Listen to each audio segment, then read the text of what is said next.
नमस्ते। कक्षा 6 नदी श्याम नारायण पाड़े। श्याम नारायण पाड़े जो कवि हैं, ये ऐतिहासिक चीज़ों के लिए और वीर रस के कवियों में सर्वश्रेष्ठ माने जाते हैं। क्षण भर रुक कर विश्राम करो, क्यों नदी निरंतर बहती हो। जब जब मैंने देखा पाया तुम दौड़ धूप में रहती हो। कवि कहता है, हे नदी, जब से मैंने तुमको देखा तुम दौड़ती रहती हो। अरे भाई, आराम भी तो कर लो, क्योंकि विश्राम करना बहुत जरूरी है। लोगों का कथन भी है, आराम बड़ी चीज है, मुंह ढक के सोइए। बाद में तो फिर जीवन में तो रोना ही पड़ता है। लहरों पर लहर उठाती हो, तटबंधों से टकराती हो, संघर्ष स्रोत है जीवन का, तुम हंसकर बतलाती हो। लहरों पर लहरें उठती हैं, किनारों पर टकराती रहती हैं। नदी हमेशा संघर्षशील रहती है, ये जीवन है। और संघर्षशील व्यक्ति दुखी हो जाता है, लोगों से झिड़क कर बोलता है। लेकिन नदी का एक महत्व ही अलग है, वह लोगों को हंस हंस कर बतलाती है। क्यों? संघर्ष करना सबके उसमें है।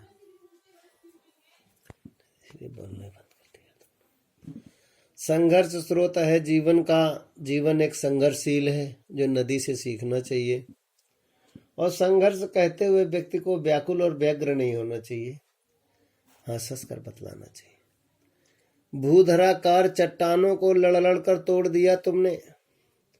नदी इतनी संघर्षशील है, बड़ी से बड़ी चट्टानों को भी टकरा टकरा कर उसको तोड़ देती है। पर्वत समरस मैदान बने, रुख उनका मोड़ दिया तुमने। पर्वतों को भी, जहाँ पर नीरस रहते हैं, पत्थर नीरस होते हैं, लेकिन वहां पर भी तुमने रस पैदा कर दिया। रुख उनका मोड़ दिया तुमने उनका रुख हमेशा हमेशा के लिए मोड़ दिया। ताकत को ताकत से काटा। एक नियम है, यदि ताकतवर के सामने झुक जाओ तो लोग कायर समझते, लेकिन जो जैसा है, टिट फॉर टैट जिसे कहा जाता है, जैसे को तैसा। ताकत को ताकत से काटा, कमजोरों को पुचकार दिया, ऊंचे शिखरों को तोड़ दिया, फसलों को चूमा प्यार किया।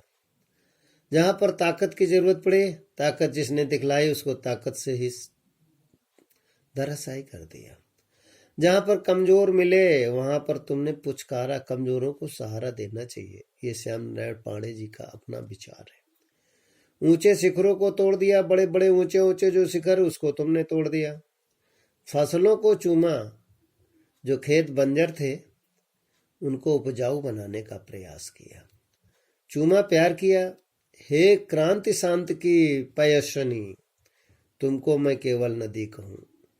हे क्रांति करने वाली। जब क्रांति होती है, शोर शराबा होता है, खून खराबा होता है, लेकिन नहीं, नदी शांति के साथ पयस्विनी, सबको पय दुग्ध दूध पिलाने वाली, जल पिलाने वाली है। तुमको मैं केवल नदी कहूं, मैं तुम्हें केवल नदी कहूं, ये मुझे अच्छा नहीं लगता है। स्वतंत्रता संघर्ष कहूं या फसलों की जिंदगी कहूं, मेरी समझ में नहीं आता है मैं तुझे क्या कहूं। क्रांति वीर कहूं, स्वतंत्र वीर कहूं, स्वतंत्रता की दीवानी कहूं या फसलों की जिंदगी कहूं, ये मेरी समझ में नहीं आता। तुम शहरों को भी प्यारी हो, तुम शहरों के किनारे से भी बहती हो। तुम गांव को भी प्यारी हो, गांव के किनारे से भी बहते हो। दोनों को दूध पिलाती हो, तुम दोनों की महतारी हो। जिस तरह महतारी हिंदी का एक अपभ्रंश भाषा का शब्द है, जिस तरह एक माँ अपने बच्चों को दूध पिलाती रहती है, इस तरीके से शहर वालों को भी तुम प्यार करती हो, गांव वालों को भी करती हो। शहर वाले भौतिक सुखों से परिपूर्ण रहते हैं, लेकिन गांव वाले तो केवल अपने शारीरिक ऊर्जा के अनुसार ही चलते हैं। नंगल भाखड़ा हिरिहंद और आदि तेरे जय है छौने, बोले तुम्हारे छोटे छोटे बच्चे हैं। भाखड़ा नांगल रिहंद बांध परियोजना, ये सब तेरी महानता के आगे पर्वत भी लगते बौने। ये जो पर्वत है तुम्हारी महानता के आगे ये बौने लगते हैं। प्रस्तुत पाठ में पहला प्रश्न है, नदी निरंतर क्या करती रहती है। नंबर दूसरा है, तटबंधों से कौन टकराती है। नंबर तीसरा है, कौन किसकी महतारी है, दोनों के पुत्रों के नाम बताइए।